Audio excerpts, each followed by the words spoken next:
그전에 어렸을 때 수박을 먹을 수 있는 기회가 있다면 참 좋은 일이었고, 또 수박을 먹으면서 다 입에 맴도는 그 씨앗을 어른들은 꼭꼭 씹어 먹으면 그것도 좋다는데 그냥 어떻게든지 골라내는 게 쉽지는 않지만, 마땅히 수박을 먹어야 된다면 씨는 골라내야 된다, 이 정도는 다 당연히 알고 수박을 먹지요. 저희 집에 어린 손자도 체리를 먹으면 꼭 입에 남는 씨앗은 뱉을 줄 압니다. 그러니까 그 체리를 먹으면서 이빨에 씹힐 수 있는 체리 씨앗을 왜 씨앗이 있냐고 악쓴 적은 없습니다. 그전에는 수박을 먹으면 입에 남아있는 씨앗을 서로 얼만큼 멀리 뱉느냐, 그런 것도 여러분 재미삼아 하기도 했는데, 또 먹다 보면 체리 씨앗이 남으면 뱉는 것도 당연하게 여겼는데, 우리 신앙생활이 그렇습니다. 신앙생활이 그 어떤 것이라도 좀 힘들고 있으면 뱉으면 될 일이지, 꼭 매사에 전부 다 불평과 원망으로 사니까 문제다, 그 말이에요. 수박도 씨앗은 뱉어내야 될 줄 알면 이런저런 일을 겪는 인생에 네 쏘가지에 맞지 않으면 그건 그냥 뱉으면 되지. 그걸 굳이 씨앗이 왜 있냐고 그러고, 그럼 아예 먹지를 말지. 본래 있는 씨앗을 퍼먹으면서 투정 부리는 것처럼 웃기는 인간이 어디 있어요. 그래서 성경에 보니까 날마다 감사한다, 이 말은 여러분 입에서 맴도는 씨앗은 뱉으면 될 일이지, 그러면 감사하지 않을 일이 어디 있겠어요. 누군가는 옛날에는 다 수박을 먹으면서 씨앗은 뱉어낼 줄 알고, 그러면서도 껍데기는 또 잘 벗겨가지고 또 나물까지 해서 아삭아삭 씹히는 것을 또 퍼먹기도 했는데, 그냥 매사에 불평 원망하는 것들, 어떤 분은 우스갯소리로 그렇게 불평이 많은 것들은 천국 가서도 불평한다, 와이씨 너무 편하잖아 이씨, 그러고 불평할 수도 있다, 이런 얘기를 하는 걸 보면 하여튼 원망하거나 불평하는 것들은 팔자가 더럽습니다. 더럽습니다. 신앙생활 한다는 것이 확연히 비교되어질 수 있는 건, 인간은 본디 종자가 더러워서 죄를 져서 죄인이 아니라 죄인이기 때문에 죄밖에 짓는 것이 없는 인간이 예수님을 믿으면서 달라지는 건 감사하는 거거든요. 그러니까 네가 예수님을 믿는다 안 믿는다는 걸 어떻게 확인해요? 특별한 화려한 또 특별한 이상한 짓이 아니라 벌써 사람들이 그 모든 일을 해석하는 게 달라졌고, 그 모든 일 가운데도 하나님의 각별한 은혜를 깨달을 줄 알고, 또 그 모든 일들을 어떻게 수용해야 되는지도 알아서 그의 입술에 감사가 있다는 거예요. 요새 우리의 신앙이 더러워진다, 더 좋아지는지 그걸 확인할 수 있는 건 우리의 입술에 원망이 많은지 감사가 많은지를 보면 확연히 드러납니다. 확연히. 지금 아멘도 못할 정도라면 감사가 잘 들 리도 없죠. 그러니까 지금 네가 내 꼬라지를 아느냐, 그런 뜻으로 나를 쳐다보고 있고, 네가 모든 우리를 다 아는 것처럼 쉽게 말하지 말아라, 그렇게 지가 잘난 척하는 인간도 있겠지만, 내가 여러분의 처지를 몰라서 이 말하는 건 아닙니다. 왜냐하면 여러분처럼 눈매가 보통 독해 보이지 않는 사람이 기둥까지 올라올 때야 뭔 일이 있지 않겠습니까? 그러니 겉으로 볼 때는 행색으로 그 사람의 처지를 다 알 수는 없다 할지라도, 서로가 피차 마음이 통하고 좀 더 여러분 사람이 속 얘기까지 할 수 있는 관계가 되면, 드디어 대화를 하는 중에도 진짜 대화는 한숨으로부터 시작되는 거예요. 한숨을 쉬고, 사실은 내 형편이, 사실은 내 꼬라지가, 사실은 집구석에, 사실은 그놈 때문에, 사실은 그 새끼가, 그러고 할 얘기가 잔뜩 하거든요.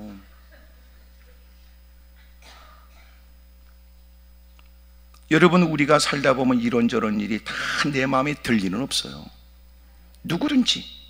가령 지금 여러분도 내가 마음에 안 든다고 말할 수 있는 것처럼, 나 역시도 여러분 볼 때는 비슷하지 않겠습니까?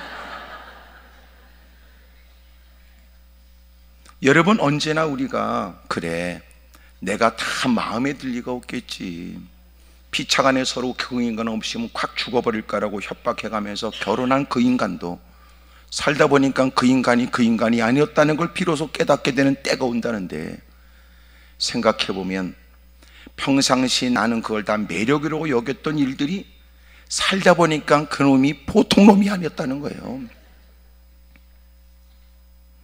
날마다 멋진 패션을, 멋진 감각이 있어서 옷을 멋지게 빼입고 온 그놈이 알고 보니까 게으르고 날마다 지 몸뚱아리만 생각하는 놈이었다, 그 말 아닙니까?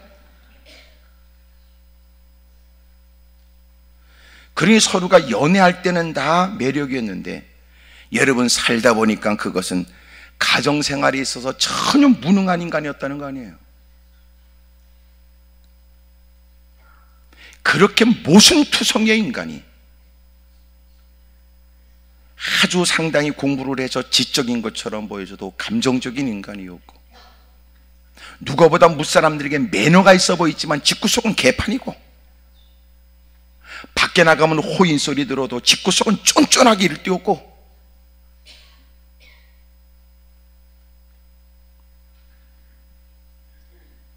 모든 세상의 일들이 다 내 마음에 들 리가 없어요. 주님을 섬기면서 이제는 그런 일들을 어떻게 볼 것이냐, 어떻게 이해할 것이냐 하는 게 달라져요. 정례가 감당이 안 되면 그것은 훗날 주님이 풀어주실 문제로 놔두면 돼요. 여러분, 꼭 수능 시험을 보거나 학교의 시험을 볼 때마다 부모가 건넬 수 있는 얘기는 문제를 찬찬히 잘 봐라, 잘 봐라. 그리고 잘 모르겠거든 건너뛰어라. 그래서 네가 풀 수 있는 것보다 다 풀고, 그리고 네가 잘 모르겠는 거, 워낙 처음부터 끝까지 다 모를 수도 있겠지만 그래도 잘 모르면 그냥 건너뛰어라, 건너뛰어. 근데 꼭 어리석은 얘기는 그 문제에 매달리다가 시간이 다 끝나버린 거 아니에요. 그리고 다 답안지를 적었거든. 그렇게 답을 적었거든. 그 답안지에 다 컴퓨터 카드에 집어넣을 때는 잘 답을 옮겨 적어라.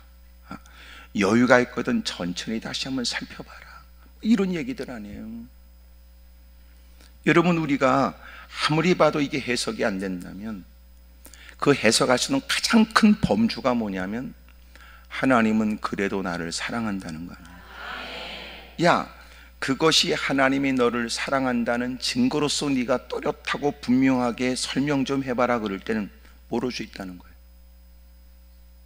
여전히 누군가가 보기에 하나님이 너를 사랑하지 않는 것 같다고 말할 만큼 모양새도 그러하고, 본인도 선뜻 얘기할 수 없는 여전히 그 문제로 인한 통증과 괴로움이 내게 피부적으로 느껴지고 있는 상황에, 그럼에도 불구하고 그가 악착같이 사력을 다하여 그래도 이 일은 하나님이 나를 버렸다는 증거가 아니고 그래도 하나님이 나를 사랑한다. 이게 우리에게 속속들이 다 설명은 못해도 가장 확실한 신앙의 틀이에요. 그래도 하나님은 나를 사랑한다, 이거예요. 야, 하나님이 너를 사랑하는지 얘기 좀 해봐. 그러면 네가 알아들을 만큼 이해가 되도록 내가 설명할 수는 없지만, 내가 말주변이 부족하고 설명이 부족할 수 있고, 나 또한 이것이 무엇인가 확실하게 나도 분명하게 알지 못하지만, 그러나 내가 그럼에도 불구하고 스스로의 의문을 무릅쓰고라도 큰 틀에서 내가 확신하는 건 하나님이 나를 그래도 사랑한다. 그리고 하나님께 무릎 꿇고 어떨 때는 막 자기가 인내 한계가 느껴질 때는, 하나님, 나도 모르게 불평하는 일이 없도록 제 입술의 문을 지켜주십시오. 나도 모르게 나약한 모습에 누군가가 내게 자꾸만 심기가 불편해지도록 누군가가 곁에서 건네는 얘기해도 내가 휩쓸려 가지 않도록 저 좀 도와주십시오. 때로는 그가 지혜 있다면 괜히 사람을 만나 넋두리 한다고 얘기를 하면서 하나님 앞에 불신앙적인 얘기를 하게 될까 봐 오히려 사람들과의 만남을 뒤로 하고 하나님의 전에 좀 더 머물러 있고, 그것이 신실된 신앙의 사람들이 해야 될 일인데 우리는 자꾸 쓸데없는 말들로 시간을 허비하는 거예요. 여러분, 대부분 말이 많은 사람들이 많은 사람이 호응해 주니까 착각을 해요. 얘기하니까 누가 막 들어주고 야 그랬냐고 그러고 호응해 주니까 그 사람들은 자기가 무슨 말을 하는지도 모른 채 호응하는 분위기에서 무슨 일이는지 무슨 말이든지 많이 해야 되겠다는 생각에 사로잡혀 시간이 지나면 스스로 그 뱉은 말에 얽매여져요. 그리고 고스란히 자기가 스스로 한 말에 어려움을 겪고 후회의 마음을 품게 된단 말이에요. 여러분은 또 말을 많이 하는 것이 유익이 없다는 얘기를 듣고 아멘조차도 안 하고 나만 뚫어지게 쳐다보지만, 어쨌든 우리 주변에 말이 많은 사람들은 조심하는 게 좋아요. 기도 많이 하는 사람과 어울리십시오. 예배 시간에도 찬송에 마음을 싣고 또 고백을 담고 눈물을 적셔서 찬양하는 사람들, 그분들과 어울리는 것은 여러분 신앙에도 유익이 있지만 찬송을 하는 것도 아니고 안 하는 것도 아니고 예배에 집중하는 것도 거지 같고 기도도 제대로 안 하고 그런 것들은 멀리하는 게 좋아요. 그런 것들은 반드시 예배 끝나 밥 두 그릇 퍼먹고 있으면서 남이나 씹고 앉았고 헛소리만 합니다. 그리고 또 그것들도 그렇게 밥 퍼먹으면서 헛소리 해대고 그것으로도 만족스럽지 않아 커피 마시면서라도 또 헛소리 한다고요. 그런 것들과 어울리게 되면 교회 생활이 힘들어져. 왜냐하면 내가 전혀 듣지 않아도 될 말을 그들이 헛소리를 막 해대면 교회 생활하면서 사람들을 만날 때마다 그 사람을 만나서 그 사람을 이해하는 게 아니라 누가 바르지 못한 얘기를 들음으로 그 사람을 보게 되니까, 그러니까 교회 생활이 잘못되죠. 하여튼 여러분이 꼭 지금 장모님인 것처럼 나를 쳐다보고 있지만 여러분들이 절대로 그런 일 했거든 그런 행동들은 멈춰야 되고, 주변에 그런 사람들과의 만남은 의도적으로 피하는 게 여러분 자신을 위해 유익된 일이고, 또 그런 사람이 있어서 혹시나 권면할 수 있는 관계가 된다면 지혜롭게 권면하여 될 수 있으면 남의 말을 여러분 못하게 해야 돼요.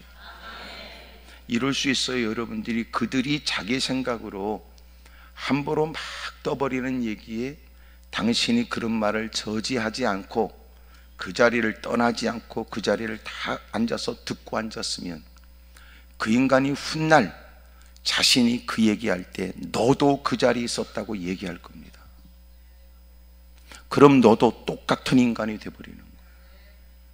누군가는 여러분이 그 말을 섞는 사람이라고 생각하지는 않지만 어쩜 그 말을 듣고도 좋지 하지 않았는지에 대해서는 당신도 똑같은 인간으로 여기게 될 거예요. 그럴 때는 얘기해 줘야 돼요. 그런 얘기 하지 마십시오. 저 그런 얘기 듣고 싶지 않습니다.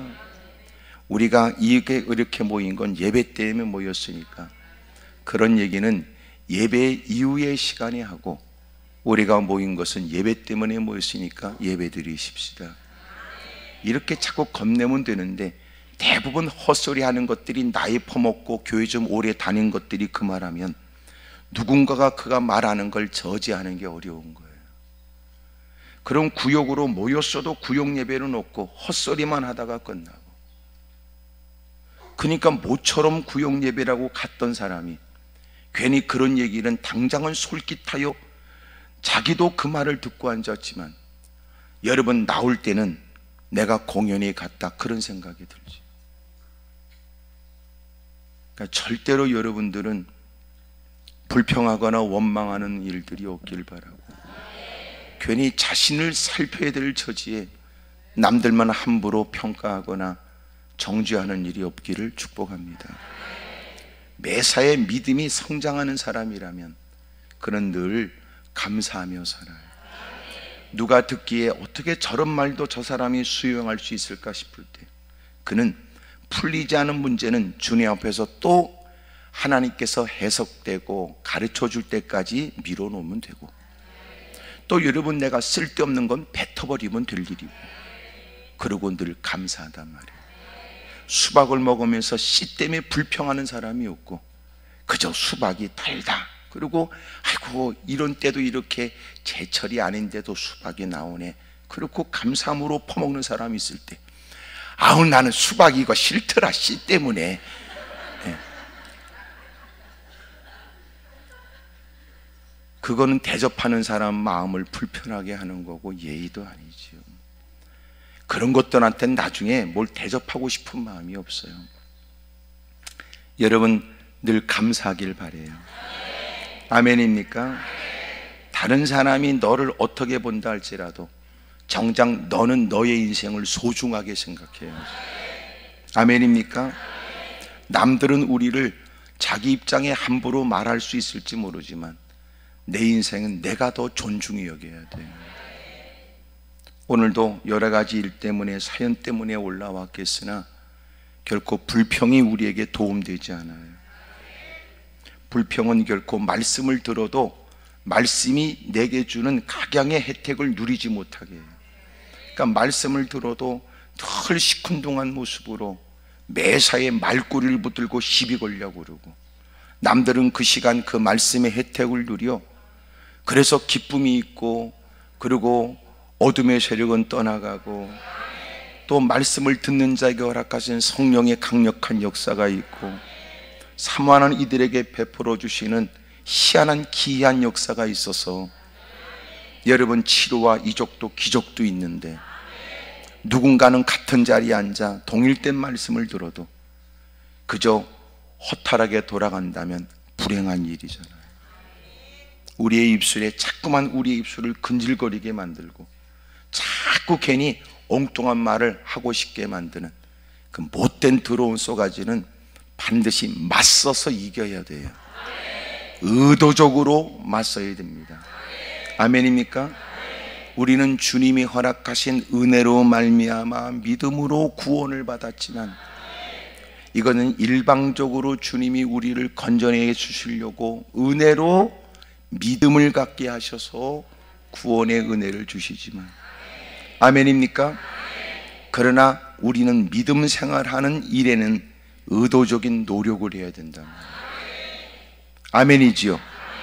누군가는 구원의 은혜는 나도 구원의 은혜를 받기 위해서 나도 의지적으로 막 애쓴다 그러지만 희한하지 그런다고 믿어지지 않는 일인데, 우리는 왜 은혜고 왜 은총인지 믿어지게 되었고 구원의 은혜를 받은 사람으로 구원의 그날까지 구원을 이루어야 된다는 건 우리는 구원을 위해서 힘써야 된다는 거예요. 이것이 많이들은 성화라는 얘기로 여러분들이 구원을 받은 사람으로 구원의 일을 위해서 애쓰는 걸 얘기해요. 주님이 이 땅에 오시는 구원의 그날까지 말입니다. 그러므로 구원을 받았으니 더 이상 노력할 것도 없고 애쓸 것이 없다는 것은 여러분 말씀에 대해 아주 무지한 일이란 말이에요. 우리는 전적인 주님의 은혜로 구원을 받은 사람으로 구원의 그날까지 구원을 위해서 애써야 돼요.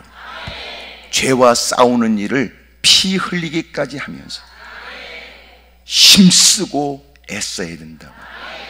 하나님의 말씀을 듣는 일에, 말씀을 깨닫는 일에, 말씀과 씨름하는 일에 힘써야 되고, 기도하는 일에 힘써야 되고, 죄를 짓지 않으려고 힘써야 되고, 하나님의 뜻을 따라 그리 행하려고 힘써야 된단 말이에요. 그래서 만남의 일들을 다시 고려해야 되고, 좀 더 나은 신앙에 유익된 일을 선별해야 되고, 결코 신앙에 유익되지 않는 일은 단호해야 되고,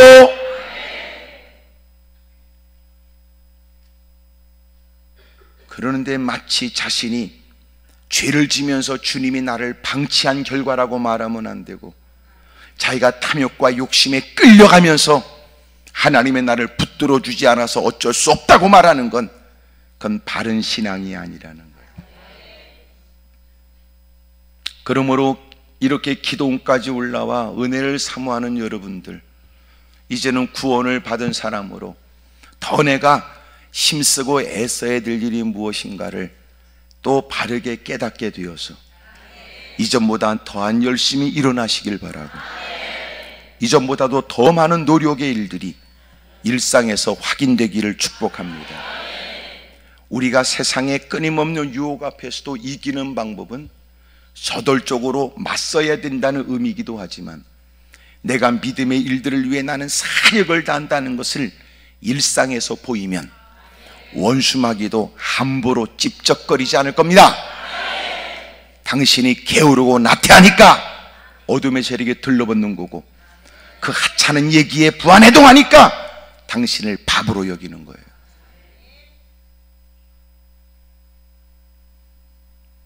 그러나 더 나은 신앙의 유익을 위해 고민하고 어떻게 하면 더 하나님을 잘 섬길까, 그것 때문에 애쓰고 힘쓰는 모습을 보게 되면 원수마귀는 함부로 찝쩍거리지 않습니다.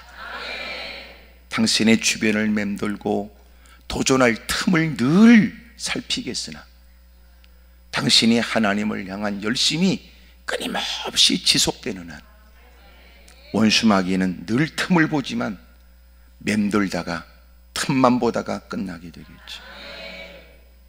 성경에 깨어 있어야 됨을 우리에게 가르쳐주고, 정신 차리고 성령 안에 있어 항상 무시로 기도해야 된다는 걸 가르쳐주세요. 은혜로 구원받은 우리는 이제는 신앙을 위해서 힘써야 돼요.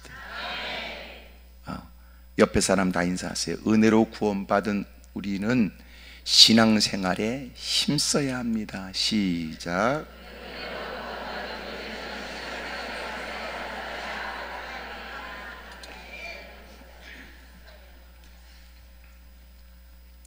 하나님이 우리에게 구원의 은혜를 베풀어 주시고, 그리고 마침내 주님은 우리를 구원의 그날까지 책임져 주시는데, 그 사이에 우리에게 주어진 의무는 끊임없이 주님이 원하시는 그 일을 위해 힘쓰는 거예요. 그런 중에 하나님이 우리가 자꾸를 보게 되거나 듣게 되는 일 때문에 우리는 갈등하지요. 아예 우리가 시력이 없다면 보지 않음으로 유혹도 안 받을 일을, 시각장애인인 어느 목사님이 오래전에 하셨던 설교 중에 내용을 들어보니까, 여러분, 저는 하나님께 감사합니다. 왜냐하면 저는 전혀 여인들의 미모에 저는 유혹받지 않지요. 그랬어요. 시각적으로 우리의 신앙을 위협하는 것들이 많아요. 아예 내가 보지 않았으면 견물생심, 봄으로 자꾸만 마음의 탐욕이 자극받습니다. 봄으로 멋있다는 말과 함께 멋있다는 말로 끝나지 않고 그 다음에 또 내 생각이 그 다음에 붙는 거예요. 여러분, 아름답다 이렇게 끝나는 게 아니라 아름다움으로 우리는 마음 가운데 결코 바르지 못한 마음을 품을 수도 있죠. 내가 의도적으로 보려고 하는 것 때문에 유혹도 받지만, 때로는 우리가 보려고 했던 것은 아니었으나 보여지는 것 때문에 우리는 전혀 예기치 못한 다른 길로 갈 수도 있습니다.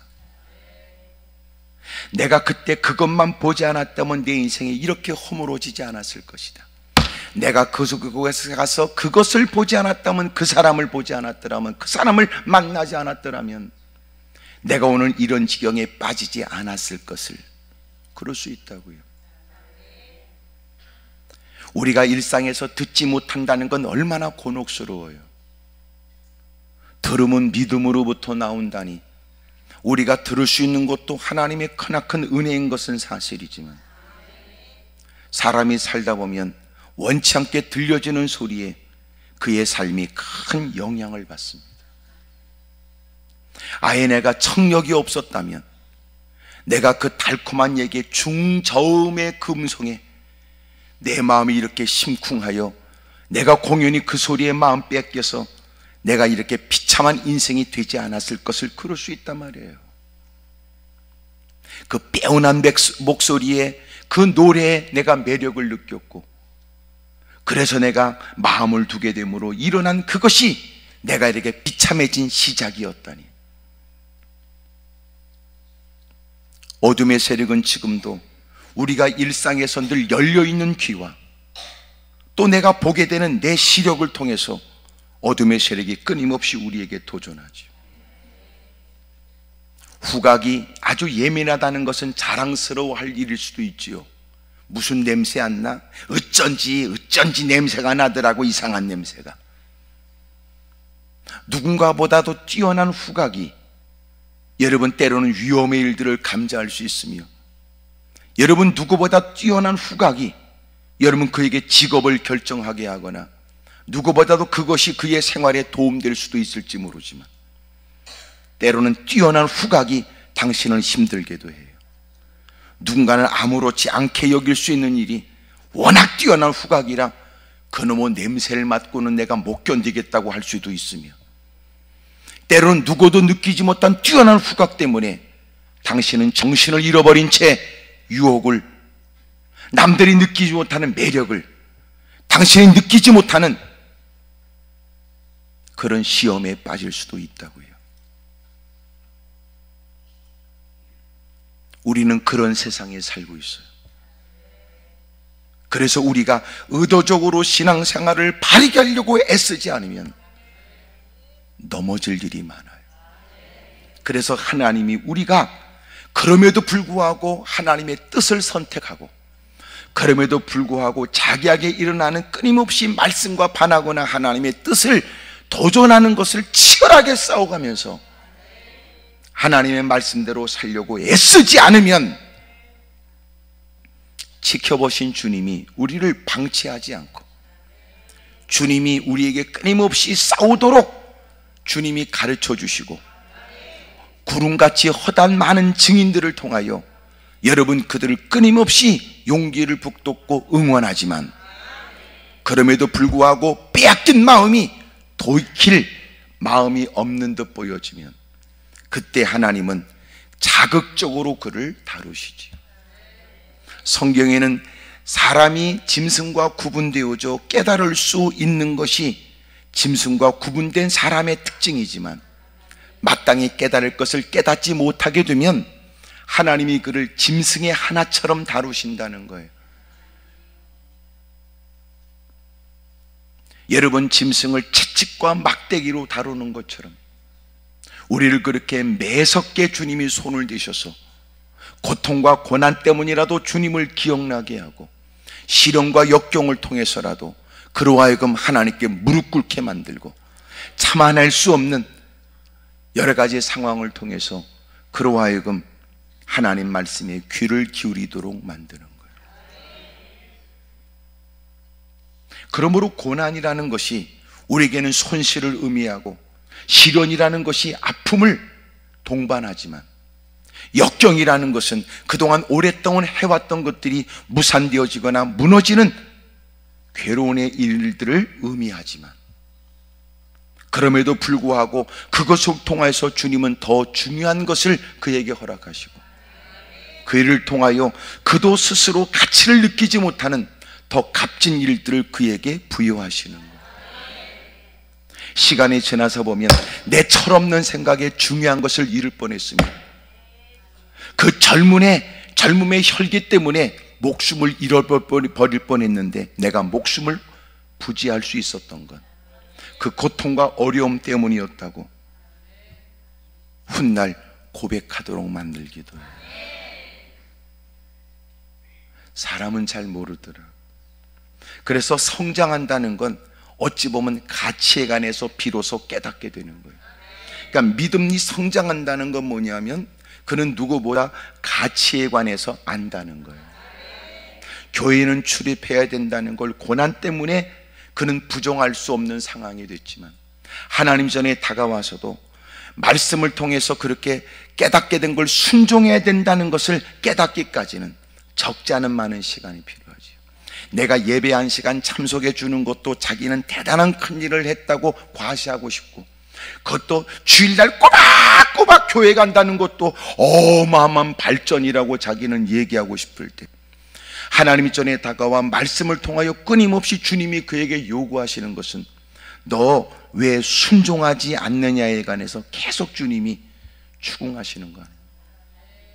믿음이 성장하면 이제는 내가 예배에 참석해 준 것으로 끝이 아니라 하나님께서 나를 살리시려고 그 말씀을 듣게 하시기 위해 나를 불러줬다는 걸 깨닫게 되고, 내 형편으로는 수용하기는 버거움도 느껴지지만 신앙이 성장하면 그 말씀대로 살아야 된다는 걸 뼈저리게 깨닫게 되고, 이제는 그 말씀을 경히 여기면 안 되고, 이제는 그 말씀을 어떤 어려움을 불사하고라도 그렇게 살아야 되겠다고 결심하게 되는 거 아닙니까? 그게 신앙이 성장하는 거예요. 그러니까 겨우 참석해서 목사가 무슨 얘기를 하는지, 무슨 말을 하는지 듣고자 하는 사람이 이제는 비로소 주의 종을 통하여 하나님이 내가 행해야 될 말씀을 분부하신다고 깨달아질 때야 비로소 믿음의 변화가 있다는 거 아니냐 말이에요. 목사의 말주변이나 살피려고 그러고, 목사가 설교에서 얼마나 지적으로 분석적으로 설교를 짜임새 있게 얘기하느냐, 거기에만 마음을 두는 것은 아직도 신앙이 거지 같은 거예요. 이 신앙이 거지 같다는 것은 비슷한 것들끼리 모여서 커피 마시면서 우리도 이만한 믿음이 괜찮지 거지 그러는 것들이 거지 같은 신앙이란 말이에요.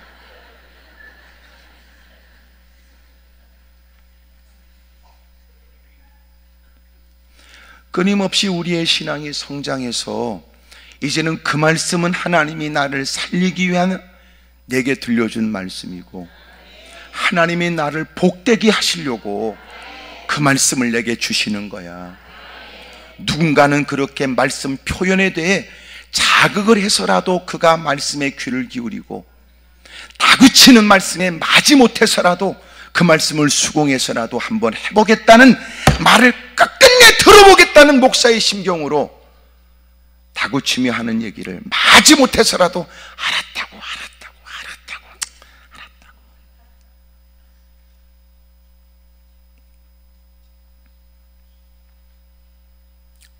그런 시간이 반복돼서라도 이제는 기쁨으로 그 말씀을 아멘. 초토록 목사님이 우리의 영혼을 살리고, 하나님께서 초토록 목사를 통하여 우리에게 애틋한 마음으로 또 가르쳐 주시고, 또 자꾸 철없어 귀찮은 듯하는 우리의 모습이 역력하고, 그저 뻔히 아는 얘기 또 그렇게 강조하여 사람을 피곤하게 만드냐고, 아주 요새는 아주 담대하여 얼굴색이 드러나고 아주 얼굴을 이그러뜨려가면서 그만 좀 했으면 좋겠다고 하여튼 그렇게 쭈그리고 앉아있음에도 불구하고 그렇게 계속 포기할 마음이 없다는 듯 하나님이 또 들려주고 또 들려주고, 시간이 지나서 어느덧 아이고, 하나님이 이토록 내 주변의 사람도 내 더러운 성깔에 다 떠나버리고 내 더러운 똥꼬집에 욕하면서 내게 등을 보일 때도 어쩜 하나님은 변하지 않는 사랑으로 끊임없이 내게 이렇게 말씀하시고, 이제는 그만큼 신앙에도 변화가 필요하지 않는가 싶어요. 하나님이 계속 우리에게 아주 치근덕댑니다. 치근덕댑니다. 하나님, 내가 왔으니까 된 거 아닙니까? 내가 예배에 참석했으니까 된 거 아닙니까? 그럴 때도 주님은 만족을 모르시는 분이야. 계속 겉으로 보여줘 행색을 가꾸고 예배에 동참한 그 모습으로라도 누군가는 대단한 변화를 만족하고 있을지 모르는데, 주님은 계속 그놈의 쏘가지까지 파헤쳐서 요새는 심층 면접도 있는데 주님은 계속 쏘가지까지 파고들어서 너 마지막 네가 잠궈놓은 그 자물통을 열어라. 너 감추려고 하지 말고 너는 그것도 고백해야 되고, 핑계대지 말고 그것도 회개해야 될 일이고, 너는 그것마저도 너는 바운다리를 다 없애버리고, 그것마저도 주님이 마음껏 간섭할 수 있는 곳으로 내놔야 된다. 계속 주님이 그러시잖아요. 마치 철없는 마음으로 주님은 내 돈을 못 뺏어 먹어서 환장하시는구나, 그런 생각까지, 오해까지 들지만, 알고 보니까 주님이 내게 포기를 종용하고 내게 더 많은 헌신을 요구하고 뭐 더 많은 것들을 주님은 내려놓길 원하셨던 것은, 주님이 그거보다 더 좋은 걸 주시기 원합니다. 이걸 깨닫는 게 오랜 세월 걸리는 거예요. 이게 바울처럼 여러분 특별한 기회에 한 방에 끝나는 인간도 있지만, 그걸 홀랑 뒤집어졌다고 그러고 그걸 바싹 깨져버렸다고 그러지만, 꼭 우리는 지금 계속 귀퉁이만 깨지고 금만 가고, 또 금이 가면 집에 가면 강력본드로 다시 붙이고, 언제 무슨 일이 있었냐는 듯이 또 뻔한 얘기라고 곧다구로 예배만 반복할 뿐이고,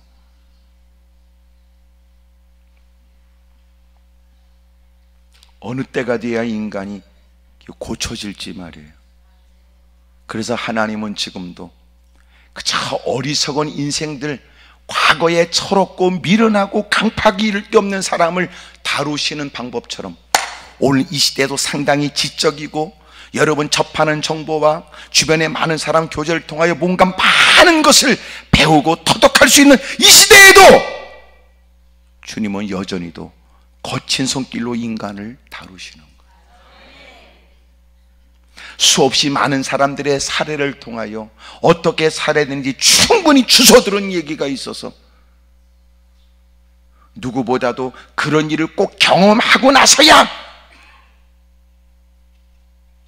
달라져야 될까 의문이 드는 사람. 그런데도 인간이 얼마나 강팍한지, 세상은 더 세련되어져 가는 세상처럼 보여지지만 인간의 마음은 더 악해진 거예요. 하여튼 어떻게든지 인정하지 않으려고 애쓰는 여러분, 하여튼 인간은 보통이 아니에요. 보통. 내가 그런 얘기 했잖아. 인간은 아주 연약합니다. 그러면서도 아주 독합니다. 아주 인간은 못됐어요. 독한 것처럼 보여지면서도 더럽게 약하다고.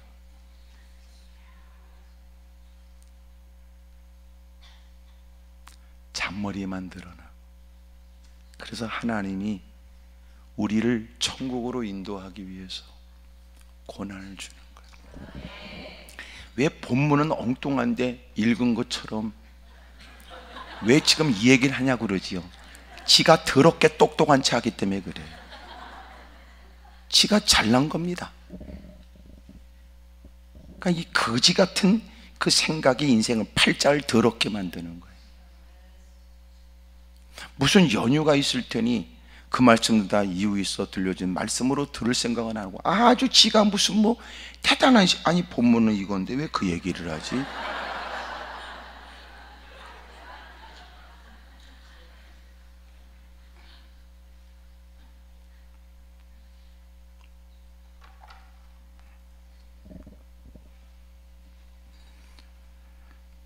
참 인간이 못됐어요. 참 못됐어요.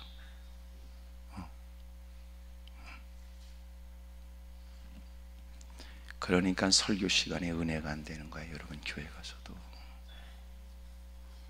왜 하나님이 나를 불러서 하나님이 인도했다고 여기면서 하나님이 그 어떤 말씀도 이유 있어 하나님이 깨닫게 하실 거라고 왜 생각 안 하냐. 이게 오만이지.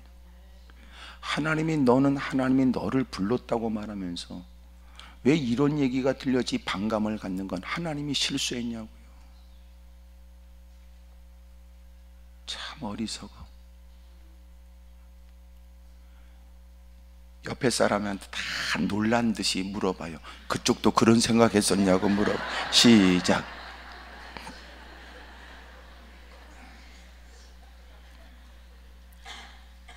내가 너무 잘 알지요. 참.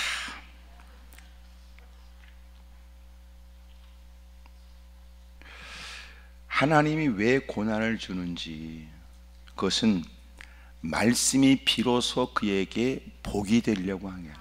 복이 되게 하시려고.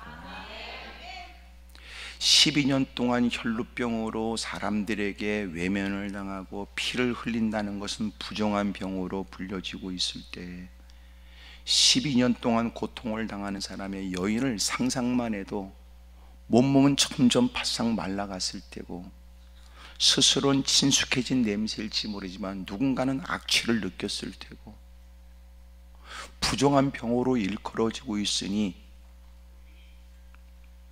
문박 출입이라는 게 쉽지 않았을 테고, 무사람들에 대한 인식이 어떻다는 걸 아니까 하루하루 살아가는 게 얼마나 버거웠을까. 돈이 없으면 막연하게라도 돈만 있으면 내 고통을 벗어날 수 있을 거라고 여겼겠으나, 이 여인은 돈도 있었고 많은 의원들에게 찾아다니는 시간이 있었고, 그 세월을 12년 동안 보냈는데 돈은 다 허비됐고 의사로부터도 외면을 당하는 사람이 되었으며, 치료를 위해 애썼던 세월에 그의 몸은 더 중해졌단 말이에요. 누가 보면 희망이 없고 누가 보면 불쌍하기 이를 데 없는 사람. 그런데 희한하게 그에게 예수님에 대한 얘기가 들려진 거예요.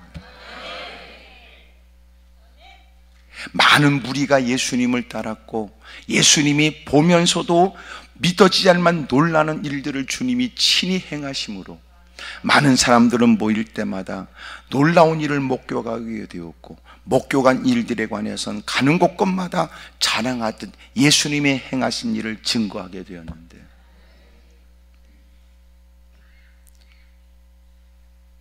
대문박 출입이 쉽지 않은 처지에도 많은 사람이 건네는 얘기가 그의 귀에 들려지자 사람들은 흥미거리로만 여기고, 자기도 가서 한번 놀라운 일을 내 눈으로 보고 싶다고 사람들은 몰려들지만, 이 여인은 그 얘기를 듣는 순간 이게 그에게 복음으로 들려진 거예요. 같은 시간 말씀이 들려져도 다 복음으로 들리지 않아요. 누군가는 성경을 좀 더 이해할 수 있는 성경 공부 정도로 이해하고, 누군가는 집구석에 멍청하게 앉아있는 것보다 좀 더 시간을 보내기에 좀 더 자신에게 막연하게 유익된 시간이 될 거라고 쭈그리고 앉아있을 수 있지만,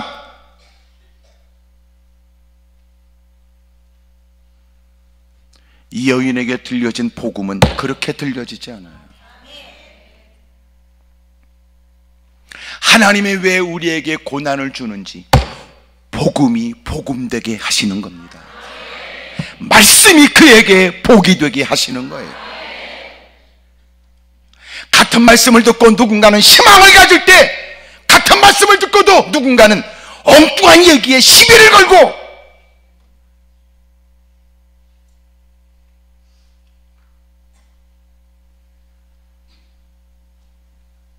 괜히 불평하거나 시답지 않는 얘기에 시간을 소일할 수 있을 때, 누군가는 그 말씀 때문에 영혼이 소생하지, 인생이 달라지는 거예요.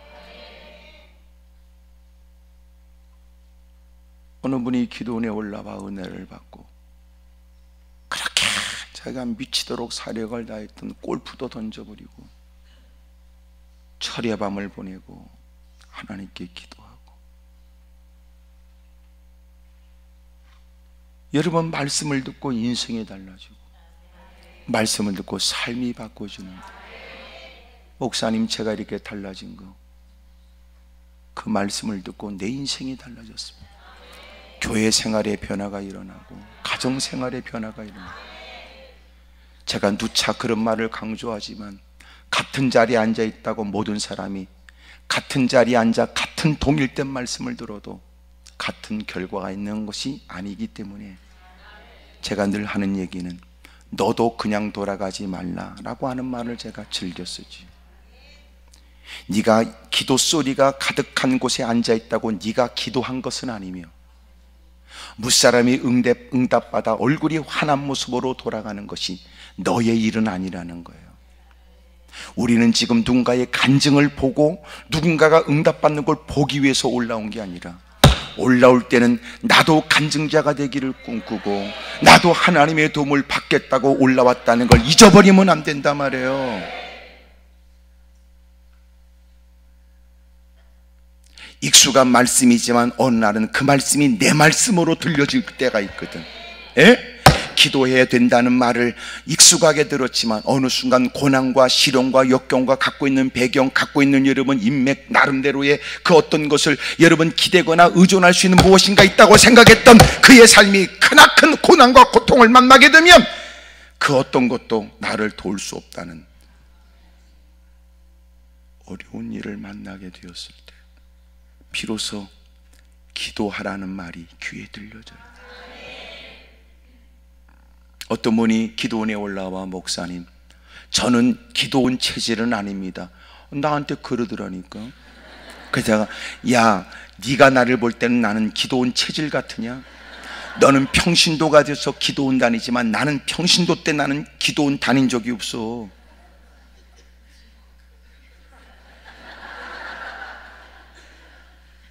그리고 하나님이 나를 기도원 사역을 하게 했으니 더 놀라운 거 아니냐? 이렇게 괜찮은 사람이 딱 기도원 체질처럼 보이냐 너는?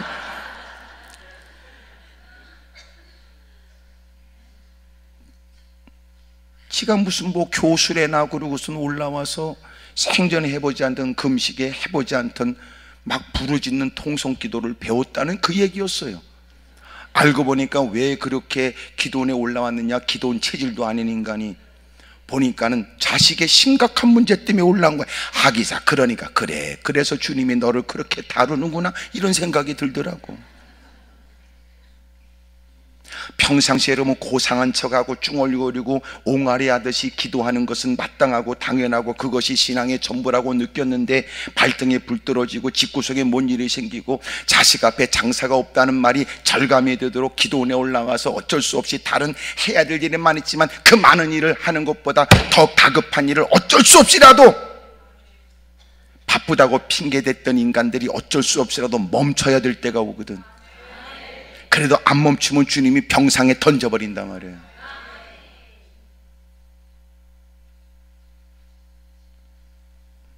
그러곤 하나님께 올라와서 이렇게 말씀을 듣고, 그리고 어쩔 수 없이 퍼먹을 속도 아니고 금식해가면서 그러면서 응답받은 거야. 그러니까 비로소 금식 기도도 필요하군요. 그리고 부르짖는 통성기도도 필요하구냐, 그걸 이해했다니. 그거를 우리는 말씀을 듣고도 배울 수 있는 것을 그의 펜내는 그렇게 해서 이해했다니 말이야.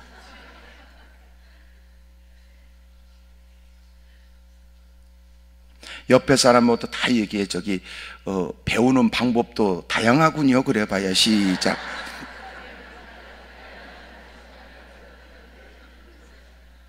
꼭 소리내서 기도하라는 것을 아주 여러분 수준 낮은 기도 정도로 생각하고 부르짖고 매달려야 된다고 하는 것은 여러분 얼마나 처지가 그러면 오죽하면 그렇게 말하냐고, 그런 처지가 되어서 그렇게 소리를 지를 뿐이라고 생각했던 인간. 그러나 성경을 읽노라면 그것은 주님이 우리에게 가르쳐 주시는 거고, 주님 앞에 자기의 죄를 느낀다면 마땅히 그것은 당연히 우리가 해야 될 기도라는 것도 알게 되고, 그것은 형편에 의한 것이 아니라 믿음에 의한 것임을 깨닫게 되면 부끄럽지요. 웃기는 건 소리내서 사리 걸다요 매달려 기도하라는 말을 하찮게 여기는 인간이, 웃기는 건 여러분 축구할 때는 악을 쓰고 목이 쉬도록 소리를 지르고 미친 짓을 다 하면서도 긴 여러분 바람 들어간 막대를 후려패 가면서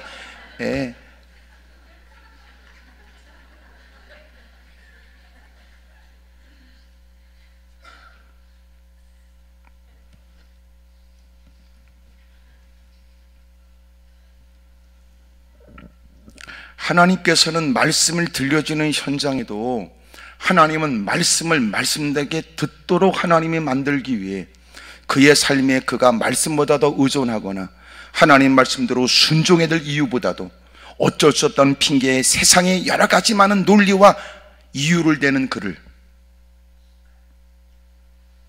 하나님 말씀을 더 고귀하게, 하나님 말씀을 더 진지하게 청종하지 않으면 안 되도록 하나님이 만드는 거예요.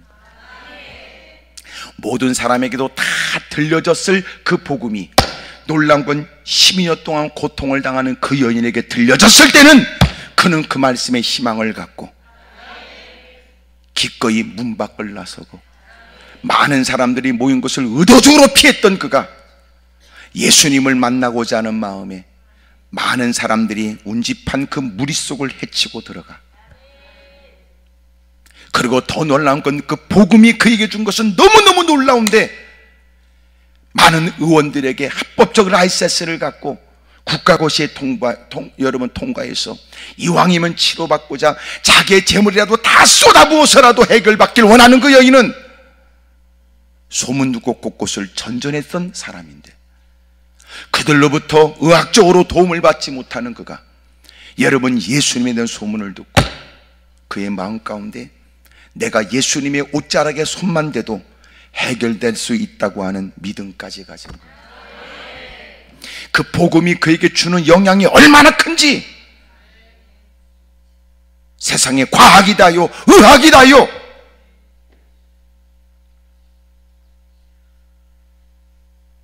돈이면 다 해결될 수 있다고 했던 그가 12년의 세월에 그는 누구보다 비참한 일들을 경험하면서 들려주는 복음이 누구보다도 그에게는 절대적 희망이 됐던 거예요. 그리고 그 복음이 그로 하여금 누구도 이해할 수 없고 누구도 시도할 수 없는 일까지도 그로 하여금 생각하도록 만들었어요. 예수님의 옷자락에 손만 대도 해결. 그런 분이라면, 그분이 확실하다면, 그런 분이 나를 치료할 수 있으니 그런 분이라면 옷에 손만 대도 해결될 수 있다고 믿었던 거 아닙니까? 봐라, 그 복음이 그로 하여금 상상을 하게 했다. 그 복음이 그로 하여금 누구도 생각하지 못한 것을 생각하게 했다. 그 말씀이 그에게 믿어지기 때문이었습니다.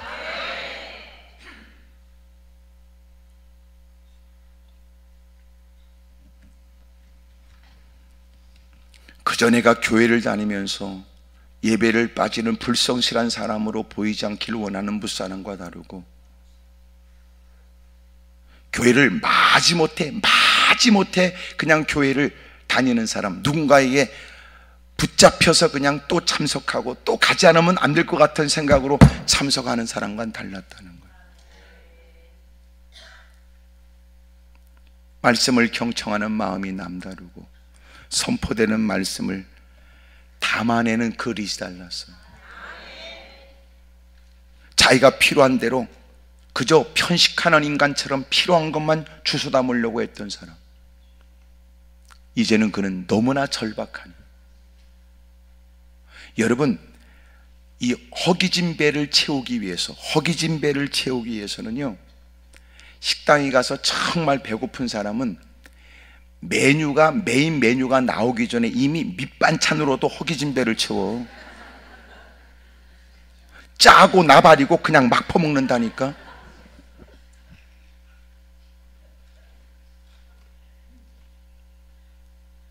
진짜 배고픈 사람이야. 그러니까 벌써 메인 음식이 나오기 전에 밑반찬분 더 채워달라고 또 얘기하는 거예요. 이미 다 털어먹었으니까.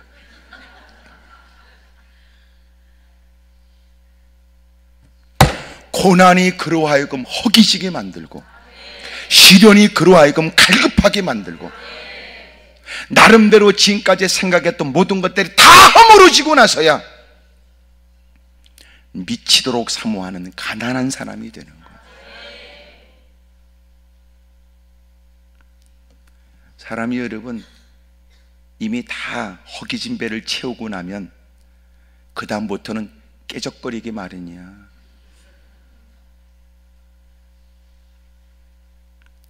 그래서 주님 앞에 누가 은혜를 받느냐? 그렇게 절대 빈곤 속에 있는 사람이에요. 주님, 제게는 무사람이 부러워할 만한 사회적 여건과 환경과 형편도 있지만 나는 여전히 주님 앞에서 절대 빈곤의 인생처럼 주님의 은혜를 사모합니다. 마치 손끝에 물 한 방울 찍어서 내 혀끝에 대어달라고 말하는 그런 갈급함이 제가 저 불 속에, 지옥 불 속에 들어가서 느끼는 것이 아니라 이 땅에서 저는 있습니다. 지옥 불구덩이에 들어가면 그 사모함과 갈급함은 외면당하지만 이 땅에선 주님이 사모하는 자들을 만족해 하시니까. 오늘 우리가 성산을 찾게 된 것도 나름대로 사연이 있을 테고, 여러분 심지어 주 이름을 부르게 되는 것도 남다른 갈급함의 원인도 있겠죠. 그것을 사람들은 말하기를 우리를 함부로 말하여 문제 있는 사람이라고 말하지만, 문제를 따진다면 그놈들은 우리보다 더 심각하지. 왜냐하면 우리는 문제가 있지만 우리는 이렇게라도 하나님 전에 무릎을 꿇었을 때 그 인간들은 문제가 있는 인간으로 하나님께 무릎 꿇을 생각도 갖지 못한다면 그들이 더 큰 문제겠죠.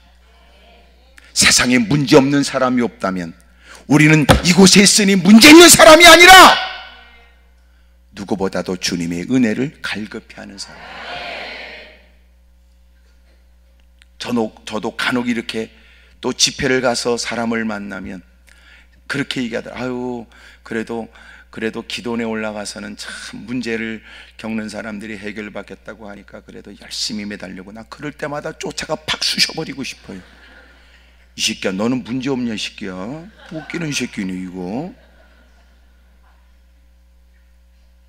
그런 나쁜 놈이 어디 있어?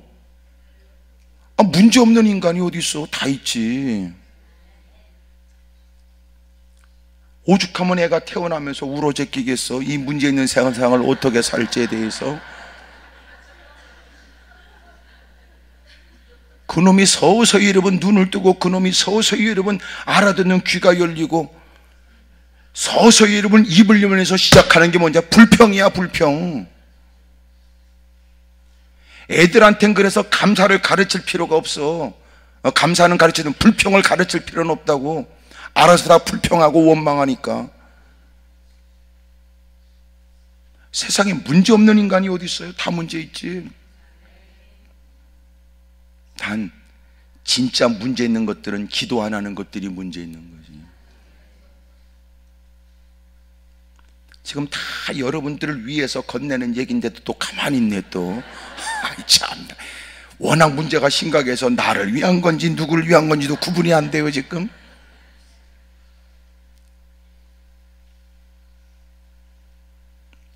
복이지요. 하나님이 이런저런 상황을 통해서 하나님 말씀을 알아들을 수 있게 하시니까.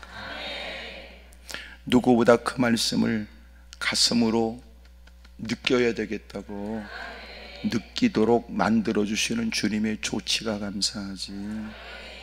만약 우리가 등 따스고 배부를 때는 오늘 같은 동일된 얘기는 왜 우리를 그렇게 하찮은 사람으로 보며, 우리를 왜 문제 있는 사람으로 몰아가며, 나를 어떻게 보고 저렇게 절박한 처지에 있는 사람으로 몰아가냐고 마음에 여러분 불평이 생기겠지요.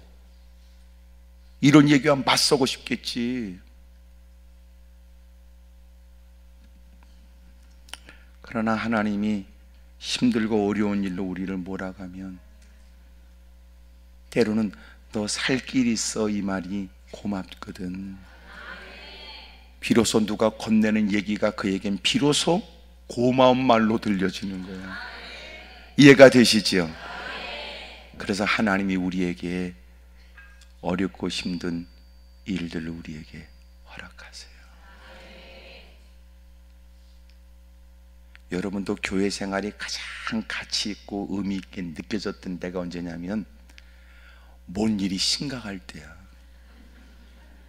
뭔 일이 심각할 때.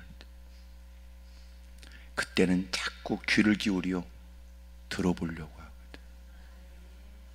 오늘 결론이 뭐냐면 하나님께서는 말씀이 그에게 복이 되게 하신다 그 말이에요. 그러니까 하나님의 말씀이 복인데도 그는 복으로 이해를 못하니까 하나님이 시련과 역경을 통하여 그 복음을 복되도록 듣게 만드시는 거예요. 너 살 길 있어, 살 길. 그리고 마침내 들려지는 그 말씀은 복이 돼요. 그로 하여금 예전에 상상하지 못한 상상력이 펼쳐지는데, 주님이 그런 분이라면, 주님이 그렇게 위대하신 하나님이시라면 내가 예수님의 옷자락에 손만 대도 해결될 줄로 믿어져. 그 많은 사람들, 그들을 해치고 조심스럽게 뒤로 가서 예수님의 옷자락에 손을 대는 순간 주님의 능력이 그에게 나타나죠. 혈로의 근원이 마르게 되고 그가 치료받게 된 것처럼. 할렐루야. 하나님의 말씀에 실족하지 않은 사람이 복이 있고, 말씀이 비로소 복이 된다면 이것처럼 우리에게 기쁜 일이 어디 있겠습니까? 하지만 인생들은 말씀을 듣는 현장에도 말씀이 들려지는 자리에서조차, 말씀을 듣겠다고 해서 다가온 처지에도 하나님 말씀이 복으로 느껴지지 못하는 이들에게 하나님은 시련과 역경, 자신의 의지, 자신의 노력, 나름대로의 방편이 다 허물어지게 만들어셔서 그 말씀이 복으로 들려지도록 만드시고, 그리고 그 말씀대로 행함으로 인하여 지금까지 노력으로 얻을 수 없는 일이요, 수고로 얻을 수 없는 일, 하나님이 주시는 위대한 일을 경험하게 하시고, 크게 아멘 하십시다. 과연 우리 자신에게는 말씀이 언제나 어느 때인가 어느 순간에 비로소 복이라고 느껴질까? 아브라함에게 아들 이삭을 드리라는 것이 여러분 복으로 들려질 수 있을까? 우리에게는 배와 그물을 던져버리고 예수님을 따르는 제자들처럼 너는 그 모든 걸 버려두고 나를 따르라, 이 말씀이 복으로 들려질 수 있을까? 누구든지 나를 따르려면 자기를 부인하고 십자가를 짊어져야 된다, 이 말씀이 복으로 들려질 수 있을까? 이걸 보면 우리는 아직도 성장해야 될 사람이죠. 겨우 귀에 달콤하게 들려지는 소리가 믿지 않는 사람이 듣기에도 달콤한 얘기가 그저 우리에게도 여전히 달콤한 얘기로 들려진다면 또 신앙이 거지 같은 거지. 막연하게 단 것을 좋아하여 달콤한 제안 속에서도 어둠에서의 독소를 경계하는 사람, 때는 누군가는 그렇게 귀담아 들을 말이라고 생각되지 않지만 우리는 하나님 말씀이 복으로 들려지는 사람, 어느 때가 돼야 가능할까? 그래서 주님은 지금도 우리를 주목하며 추적하며 우리를 간섭하시는 거예요. 자꾸만 엉뚱한 일에 마음 빼앗기는 우리를 복되게 하시려고 합니다. 할렐루야. 따라합시다. 복인 줄 모르니까. 그러면 복인 줄 모르니까. 복인 줄 모르니까.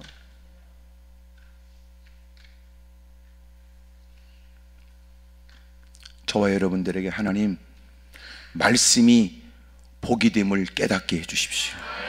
깨닫게 하심을 감사합니다. 어느 순간에도 주의 말씀을 복으로 알게 해주옵소서.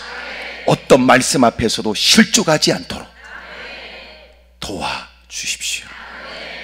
오늘 그 기도가 우리 모두의 기도가 되기를 주의 이름으로 축복합니다. 기도하겠습니다. 무릎을 꿇고 두 손을 가슴에 얹지요.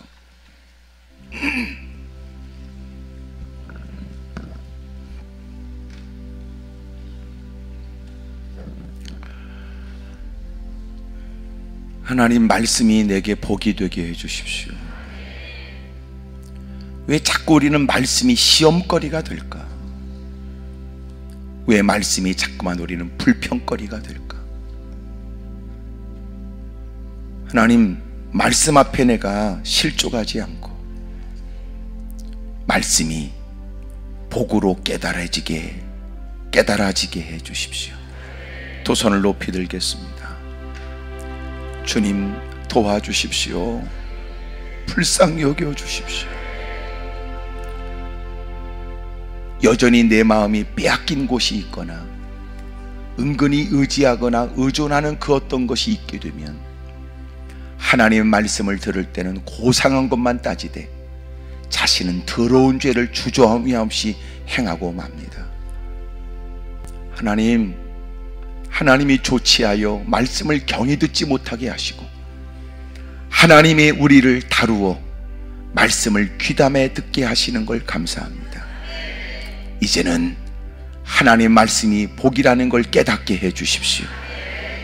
이제는 어떤 말씀 앞에도 실족하지 않게 해 주십시오. 주님을 크게 세 번 부르고 통서로 기도합니다. 주여!